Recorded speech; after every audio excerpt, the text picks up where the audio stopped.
welcome. My name is the Alpha Female, and you're listening to Turnbuckle Talk. Whoa! G'day, mateys. Bushwhacker Luke here, 2015 Hall of Famer, and you're listening to Turnbuckle Talk. Yeah! Whoa!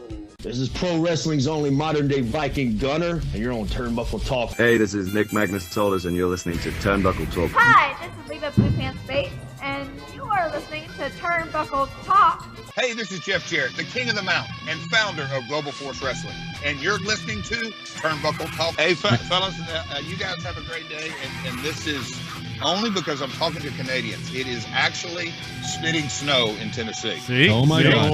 That's a great. We've had 70-degree weather here. We really had a warm December, and I get on the phone with damn Canadians and we're spitting snow. So let's try this again and see if this is going to work now. Basser69 was in the other chat, in the other section. Mel is saying, yay, so obviously it's working, this stupid shit-ass program. I am just about done and through with this. My goodness. I apologize for that. I sincerely do. Basser69 had said slap nuts in the very first one there, and yeah, that was a very, very interesting thing. I got to interview Jeff Jarrett, and it went very, very well. It was a long process to do. I had to go through his entire team of people, get everything all set, get everything all done, but it worked out in the end. Yeah, Mel, freaking melon. Like, I tell you, I'm probably going to be sending them an email going, what the F, David Blaine, because this is just insane. Astrid, thank you for coming in. Love you, girl. Yeah, hopefully Basser comes back in because he is one of the good people in this world, and I want to make sure that he knows that. I want to make sure that Basser knows that. We got a number of different topics to go over today. It is just me. It is solo today. Before we get to these topics, though, I want everyone to make sure that you are sticking around to our local establishment's Twitch page. Later tonight at 10:10 Eastern Standard Time, we are going to be having Taking Over with Astrid and Ed once again tonight, talking all things NXT. Go and show as much support to them as you possibly can. And that happens every Tuesday at 10:10. So make sure you're going to check that out after this program. And I want to talk about Rogue Energy, one of the sponsors that we have here who has been absolutely amazing to us, and we want to be absolutely amazing to them as well. It is the holiday season, so go and purchase yourself some Rogue Energy and purchase some for some friends as well, and save yourself a couple of bucks when you use the promo code OLEPODS at the checkout. You're going to save 10% off your entire purchase. What better to do than to save money and get gifts at the same time? It's a win-win situation for everyone. I'm still not sponsored by Dr. Pepper, but we're working on that. It's going to come. I know it is. We're going to get into some professional wrestling talk here today. First thing that we're going to be talking about is NXT and NXT going away. Okay, Astrid, before you jump down my throat, just hear me out here. NXT is going away. It is. But not in the way that most people would think or suspect. What's happening is that reports are coming out that NXT will be going away from the Performance Center for the new premium live events that will be taking place starting in February with Vengeance Day. Now, apparently, this is supposed to be happening in Charlotte, North Carolina, and moving forward, we are going to be seeing a continuation of NXT traveling outside of the PC for premium live events. Shawn Michaels is quoted as saying in an interview with the MMA Hour, says, "At the forefront, I'm more focused on development and developing the young men and women that have passed through here and getting them prepared for the main roster. In the process, if we are able to build back this brand where we can get back into those arenas and start selling them out, that's a bonus." It definitely would be. But I can't say honestly that's the goal right now. To me, I'm focused on the development of these young men and women. But I tell you, the more people we can get that have experience that can filter through our system, it's only going to help. So, we're going to start off February 4th, Charlotte, North Carolina, with Vengeance Day. And from other reports that I've been seeing, this is going to be a continuation.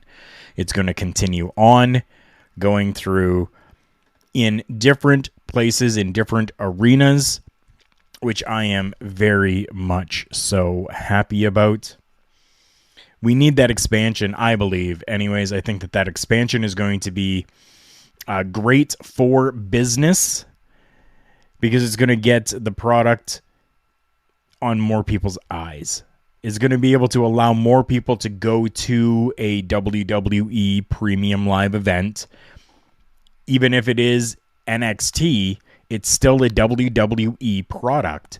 So people can actually say, I was at a WWE premium live event and feel proud about it, especially with what's coming out with NXT and from Shawn Michaels right now. I want to talk a little bit about these people and some of these people that Shawn Michaels has even talked about, where he said, we need to bring more people into the PC. We need to allow more people to come in so that we can build these talents. Well, I have 2 names that were reportedly, and I can say with certainty that they were there at the Performance Center in Orlando, Florida, having tryouts for the WWE, former MLW star and a former AEW/NWA/Impact Wrestling star. Both of them have done quite a bit within the world of professional wrestling, and it will be very nice to see if they do make it to the NXT roster or even further onto Raw or SmackDown. The MLW star that I talk about is Casey Navarro. Okay, and then the next one that I talk about is Kylie Ray. Smiley Kylie having a comeback in the world of professional wrestling once again, and making her way over to the Performance Center for a tryout with the WWE. I hope there was success for both of them. Kylie Ray's wrestled for several promotions, major promotions. She signed in early 2019 when All Elite Wrestling launched. She signed with them. Her time with the company was short. She stepped away to deal with some personal issues. In 2021, Kylie Ray pulled out of scheduled bookings to address issues with alcohol that she had. Hopefully, she got herself to where she needs to be, and it seems as though she probably has. If she's making her way now to the Performance Center to try out for the WWE, I'm sure that she has found those coping mechanisms that are going to be a positive for her that she needs to continue forward and continue on with sobriety. And I'm very, very happy about that. She's been active on the independent scene, and those who know her are of the impression that she is in a much better place mentally now these days. So I'm very happy to hear that. Casey Navarro, if you don't know who that is, Google will be your friend. And you will not be disappointed with Casey Navarro either. You need to check out that superstar. Yes, already I will say superstar. Kylie Ray has been in the public eye for a while, But go and check out some of her work as well. So lots of amazing, great things, great news coming out of the WWE and NXT right now. I am going to go a little bit on a darker side right now, and we're going to be talking a little something about some sad. Yes, a little bit of sad. When I say sad, I mean for me, maybe not so sad. I understand where this person is coming from. I understand what is going on, and I am very happy for this person and for what they have contributed to the world of professional wrestling. Pro wrestling legend and AEW star Dustin Rhodes has had a hell of a career, a Hall of Fame worthy career, and is going to go down as probably one of the greatest in-ring performers of all time. But that is coming to an end. By 2023, the end of 2023, is most likely at this point going to be the last year that we see Dustin Rhodes as a professional wrestler in the ring. He did actually announce at a recent Blizzard Brawl show that 2023 will be his last year, which will most likely happen by the month of November of 2023, as that is when roughly his contract is going to end. We don't know exactly when it's going to end, but we do know that this November, last month, he actually had said that he has about a year left of his AEW contract. So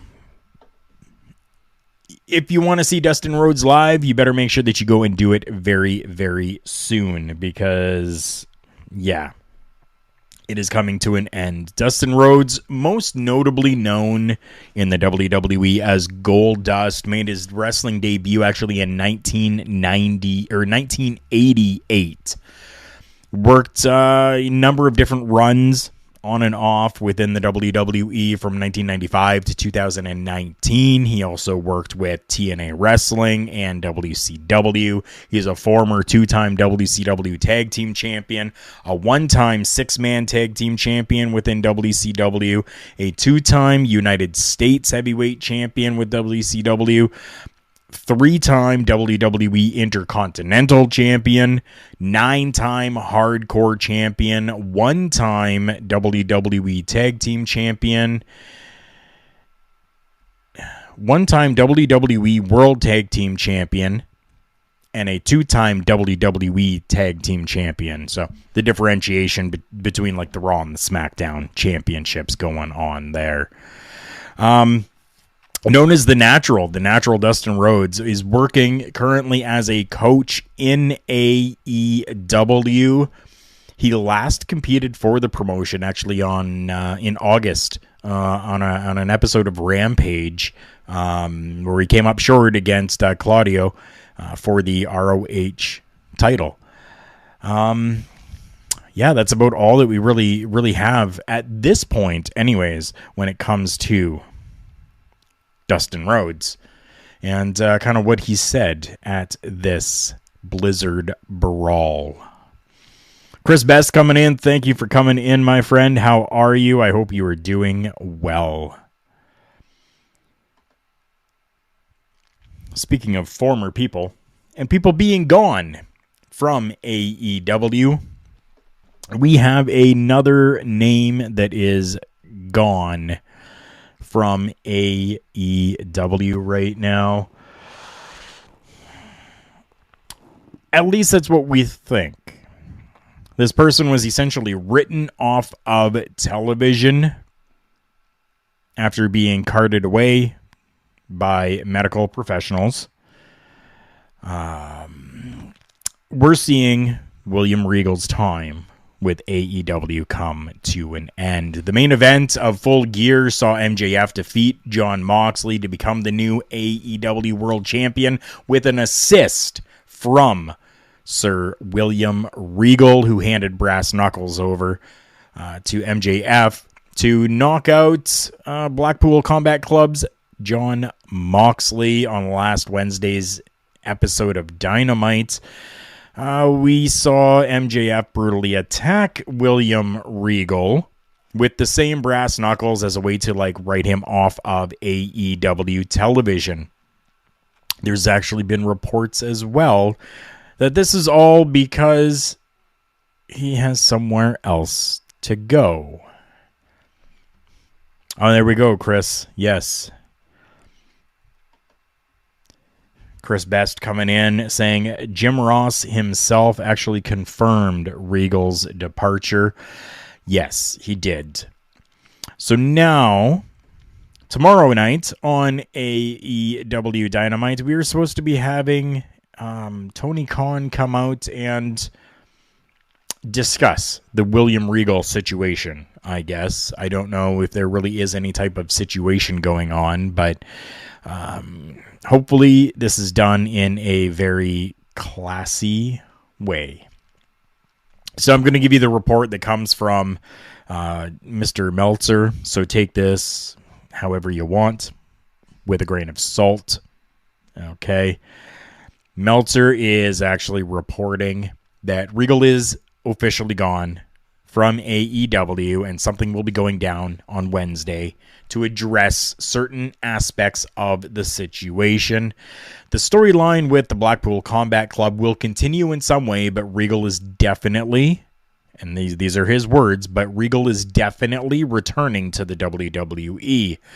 Meltzer then revealed that so many different people have told him so many different stories, and some stating Regal's AEW contract was only short-term deals, and others stating that he actually had signed for a 3-year deal.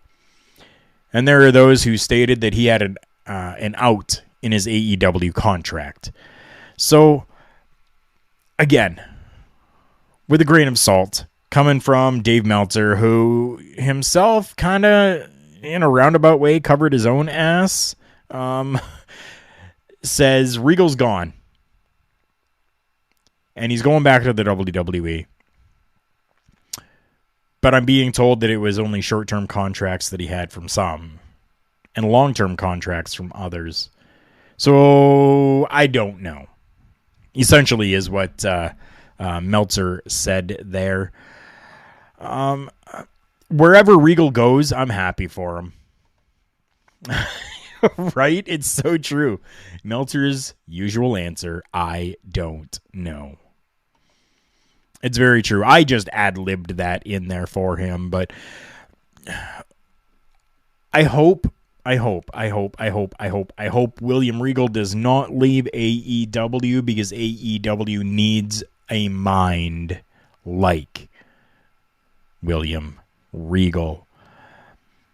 Sure, they have some other people that are there, and I'm going to get to one of those people in my next couple of topics here, but William Regal is just one of those names that I think is just, it's going to always be synonymous with professional wrestling. He understands the business. He's been in the business long enough to know how things should be run and what should be done. On the other hand, William Regal is a very old school competitor, a very old school person when it comes to professional wrestling. And all of this flippy-dippy shit that's happening within the world of wrestling right now, I don't know if Regal even understands what is going on when that happens. William Regal, I've correct me if I'm wrong, but I don't think that I've ever seen William Regal do like a tope. I've never seen him fly over the top rope, different stuff like that. And that seems to be a lot of where the world of professional wrestling is going today. Thanks, Young Bucks. Jeez. But so it'll be very interesting. Maybe if William Regal actually stays with AEW, we can get a little bit of control over that and maybe get back to a little bit of good professional wrestling and not just acrobatics inside that ring. I mean, Arn Anderson is still there, correct? Yeah, Arn Anderson is still there. Yes. So, with Arn Anderson being there, I mean, that is definitely right up there with Regal, one of those names that is just going to be synonymous with professional wrestling. So, it'll be interesting to see in the next coming months where William Regal actually goes, if he just stays in a backstage capacity with AEW, or if he decides to go and move over to the WWE and return there once again. And there's not even any talk or speculation as to what Regal would even be doing in the WWE if a return is done. So, yeah. I do know that this is going to be... Yes, Ed. Thank you very much for that. Dr. Pepper sponsor Carl. We need to get that trending on the Twitter box, on all the socials. We need to get this right here. Let me get that right here, and we can even screenshot that.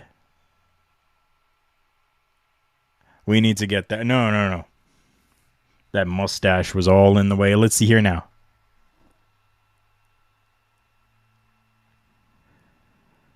Now I'm just fucking around. Dr. Pepper, I need Dr. Pepper to sponsor me. I absolutely love that stuff. Speaking of sponsors, this is going to be a very quick show today, so we need to hear from some of our sponsors before we move on. Promotional consideration paid for by the following. Wrestling, a love and a passion we all share. I've started a wrestling brand, the wrestling brand. A brand founded on the aspects of wrestling. Two entities working together to create a product that connect emotionally for people everywhere. Collar and Elbow is the brand. Passion and love for wrestling is the drive. I am Al Snow, and this is Collar and Elbow, the wrestling brand.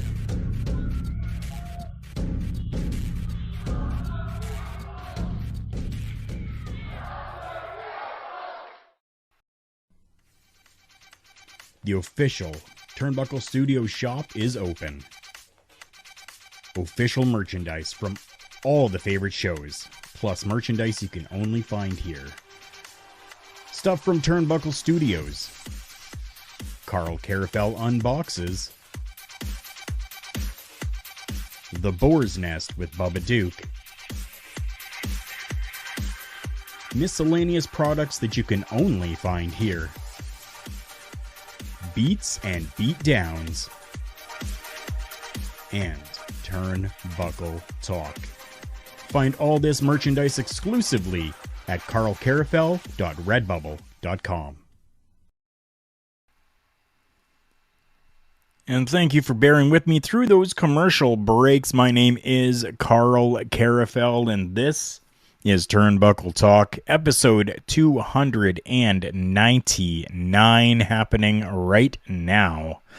Let's get to these comments that are here before we move on. Thank you very much. I appreciate that.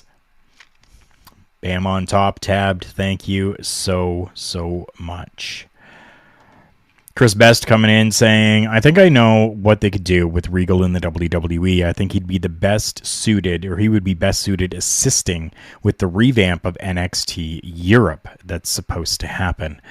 That would be a fantastic idea, because I think Regal would be able to take that NXT brand and really elevate it in the European market. There is a lot of professional wrestling that happens over in Europe, but to be able to have the conglomerate known as the WWE with a stamp of approval on a product over there, such as NXT, what better ambassador to have?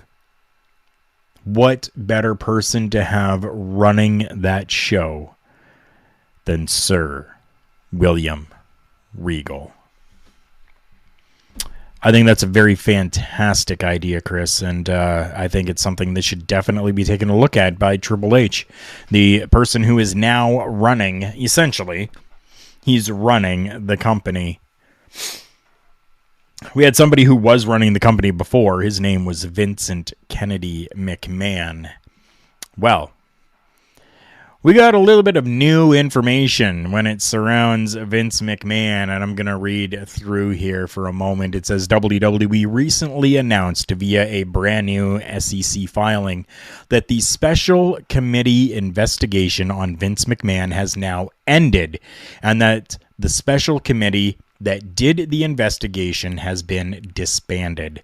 It is also reported on the SEC filings that the WWE's board of directors is working with management to implement the recommendations of the special committee given during the investigation, and McMahon's resignation could adversely affect WWE's ability to create popular characters and creative storylines, or it could otherwise adversely affect the company's operating results.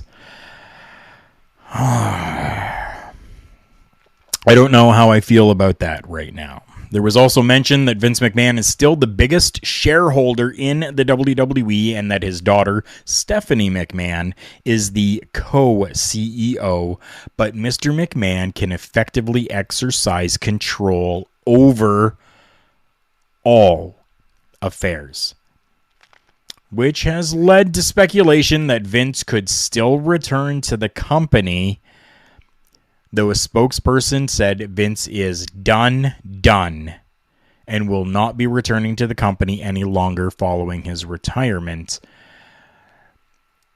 We're now being shown that Vince McMahon could, at any time that he wants to, make a return.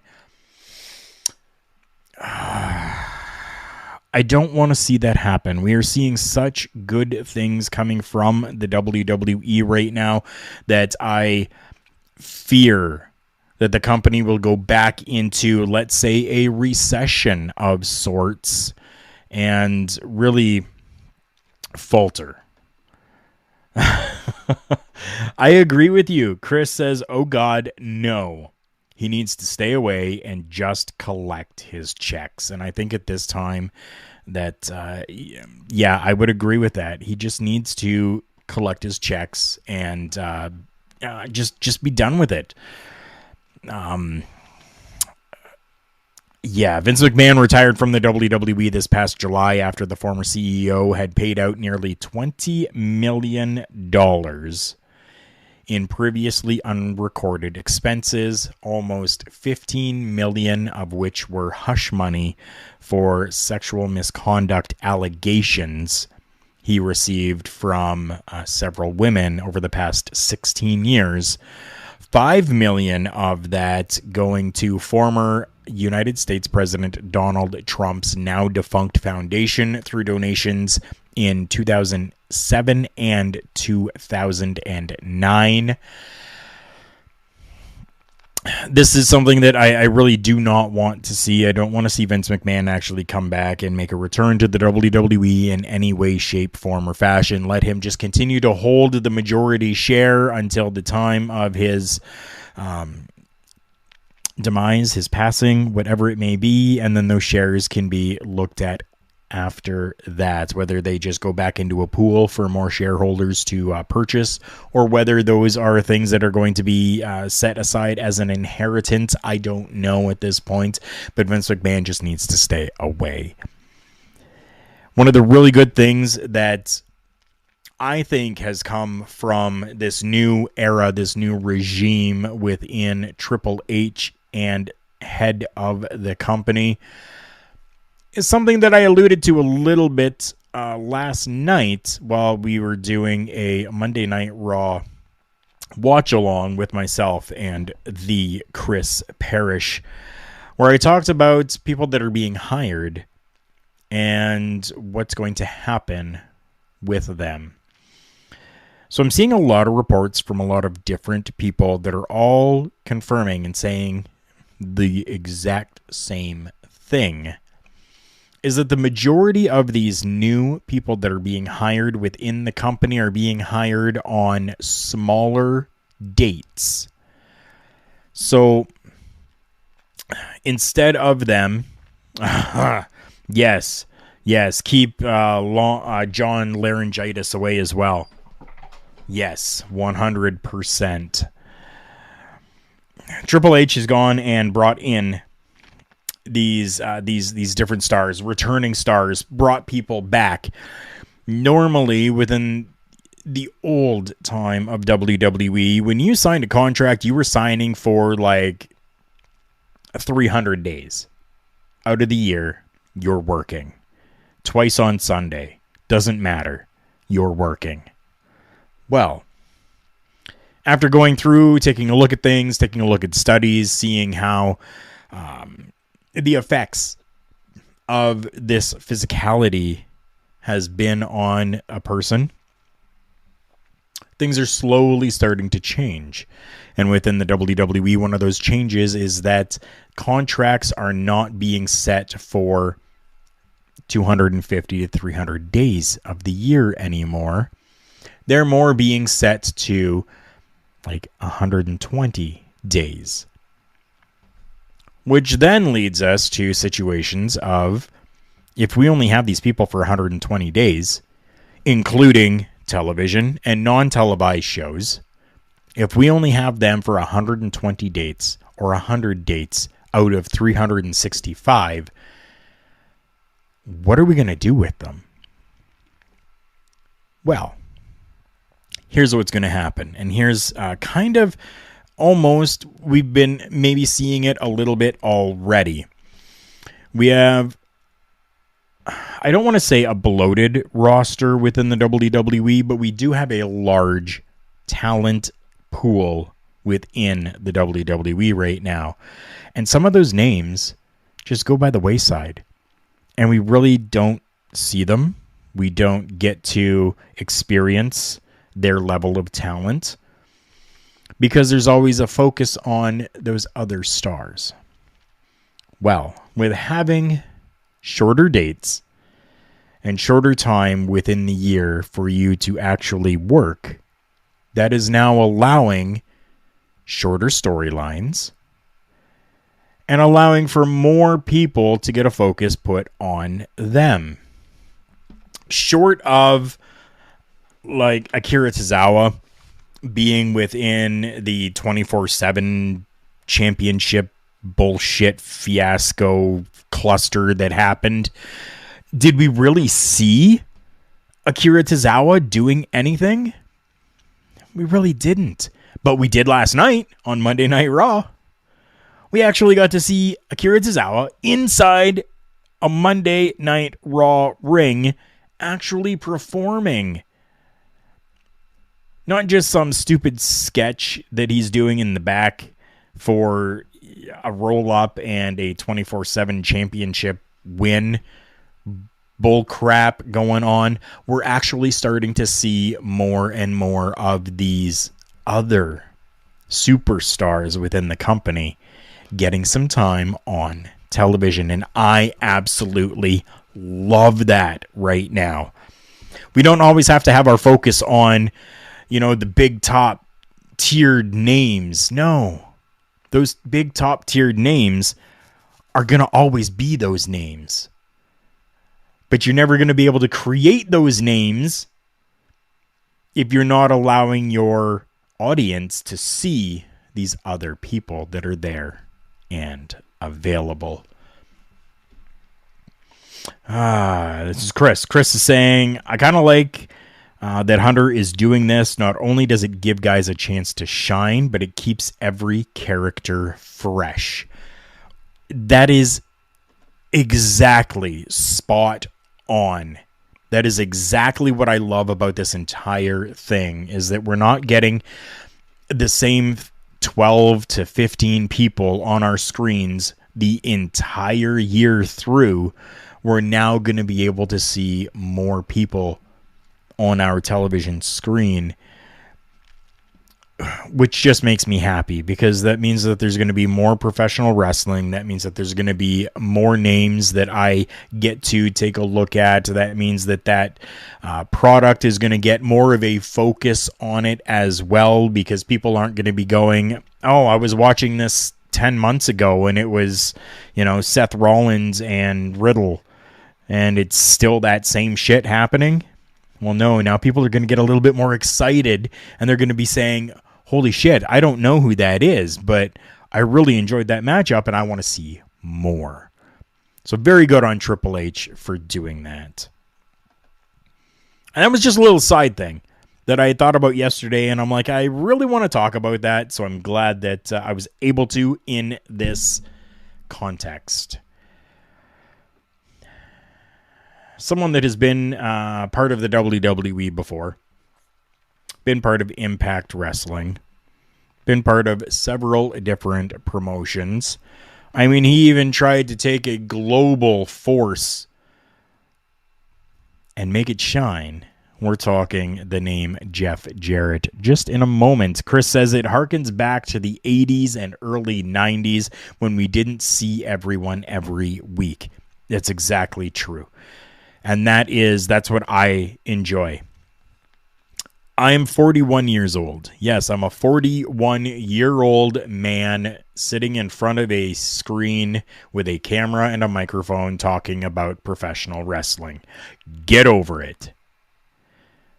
I absolutely loved that time, because that's what I grew up watching, was the 80s and the 90s wrestling.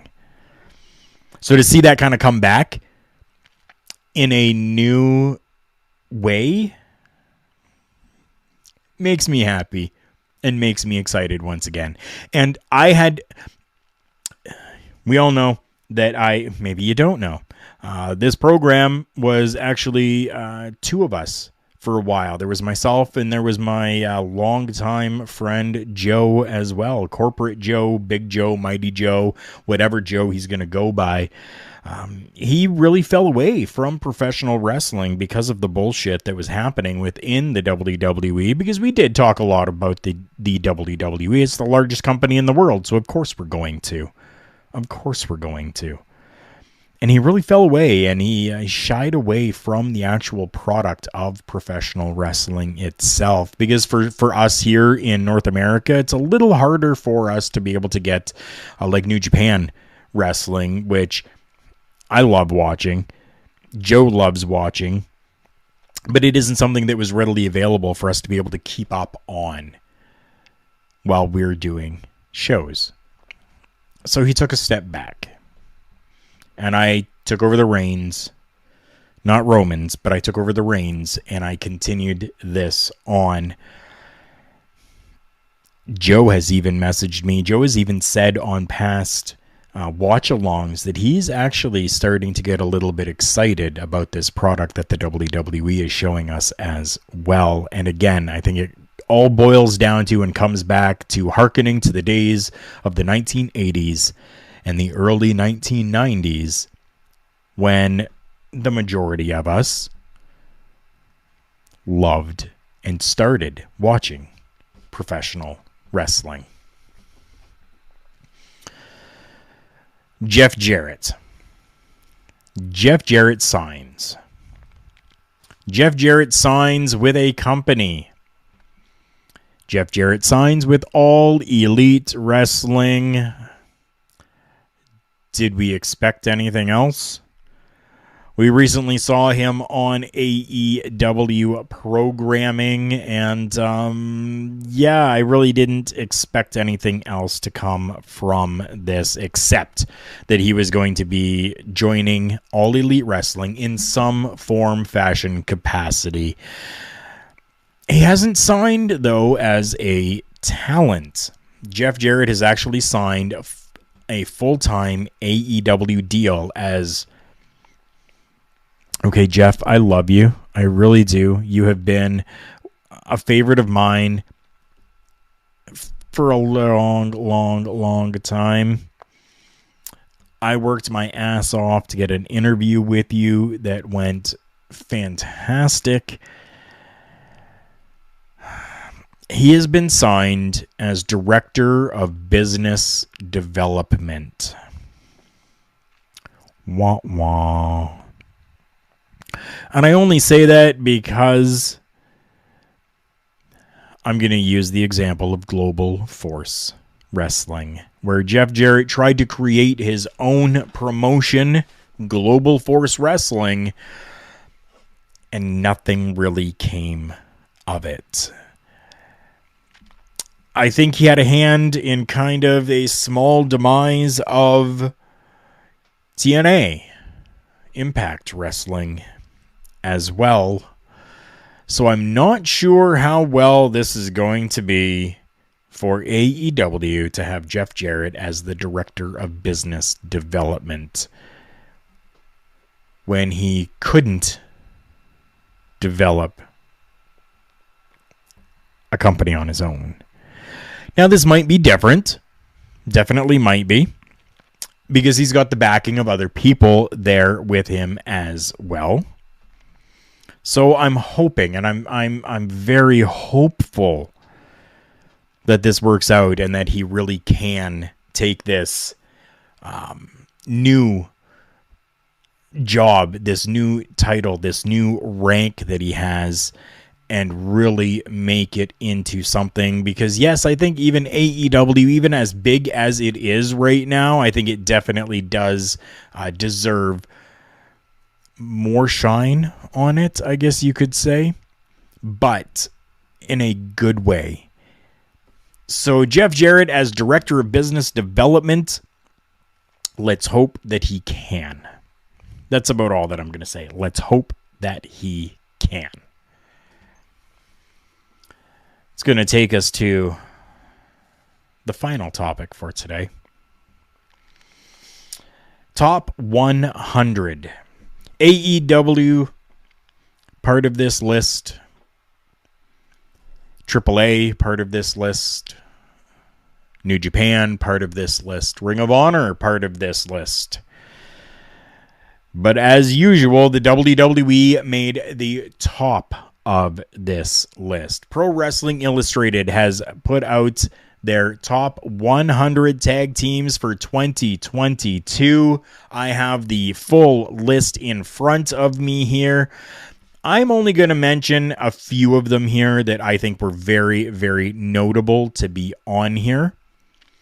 And if you guys have any anything that you want to add to that, let me know. Do you think that these should have been first, second, third? What's going on in your heads?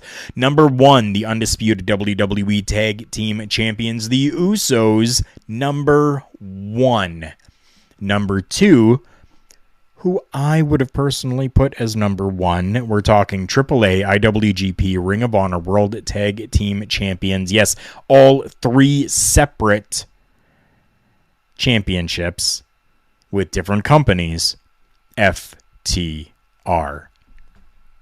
Number 3, the Briscoe Brothers. Number 4, the AEW World Trios Champions, the Death Triangle. Number 5, and I'm probably going to butcher this, Fukuoka Double Crazy, a team that I have never heard of, to be honest with you. So I'm going to have to talk to my friend Mel and maybe have her suggest something to me, because it sounds like they would be from New Japan. RK Bro coming in at number 6. The Good Brothers at number 7. The Young Bucks at number 8. Number 9, The Hex. Yes, Allison Kay and Marty Bell. A women's tag team within the top 10. I am very thankful for that. Number 10 coming is Violence is Forever. A few notable ones that I wanted to talk about. Number 14, Toxic Attraction. Again, females on that list. I'm very happy about that. It's about time that we started really shining a light on the women's tag team division. Sasha Banks and Naomi coming in at number 19, which I thought might have been maybe a little too low considering everything that they had done within 2022. But then again, I understand the situations behind everything and their departure from the WWE and really not doing anything after that. So maybe 19 is where they should be. Damage Control coming in at number 25. Imperium coming in at number 28.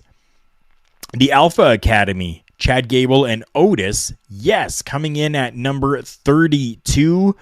Above, yes, I'm going to say it again, above the New Day coming in at number 33. That blows my mind. Pretty Deadly coming in at number 43. The Twin Towers coming in at number 46 on that list. The Never Openweight 6-man tag team champions within House of Torture, Evil Show and Yujiro, coming in at number 48. And I am absolutely loving this entire mix of different companies being showcased on this. It's not just like the top 15 are WWE, AEW, and then it's just a mix of those, two companies afterwards. We are getting so much good stuff coming from this. 5150 is coming in at 55. Viking Raiders coming in at 64, just below the Gorillas of Destiny from New Japan Pro Wrestling, Tonga Lao and Rama Tonga.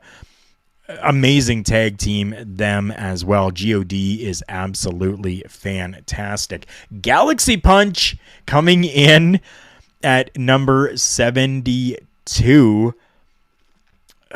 My goodness, just the inclusion of everything here blows my mind right now. It sounds like Bill Apter expanded his wrestling repertoire. Yeah, I fully. And yes, Astrid, yes, 100%. It is about time. It's about damn time. About damn time, and I am super happy with that. Pretty Empowered, the NWA Women's Tag Team Champions, coming in at number 71. Again, the women in there. The Renegade Twins coming in at 73. So many good names here. This list can be found online. All you have to do is just Google it, and the entire list of 100 will be there for you. Bougie Reality coming in at number 100. So going back to the top of the list with the top three, the Usos, FTR, and the Briscoes. Would you have put them in that order as well, or would you have changed it up and had maybe somebody totally different in that top three? Leave your comments down below there. I know that it is a program that you're watching after the fact, and I do appreciate that. I appreciate each and every one of you that come in and leave a comment or like the video over on YouTube. Whatever you were doing, I am so happy and thankful that you were part of this as my co-host as well. Little bit of a programming note for everyone. I will not be doing a Monday Night Raw watch along as far as I know right now this coming Monday because of work related situations, and Tuesday's episode of Turnbuckle Talk will be a pre-recorded broadcast. It is episode number 300, and I am hoping to get some of my good friends to be able to come on with me. People that have been there since 2015 when Turnbuckle Talk really started, and just kind of sit around, shoot the shit a little bit, and have a little bit of a celebration for episode 300. I'm excited for it. I definitely am. Even if it's going to be pre-recorded, I want to make sure that it is put out there. So We'll get to this comment here before we end things off. Chris saying that the Usos and FTR can be interchanged at number 1 and 2, but the Briscoes do deserve that number 3 spot. I fully agree with that. I definitely do. So once again, my name is Carl Carafel. I thank you all so much for coming by, taking a look at this product that I have here.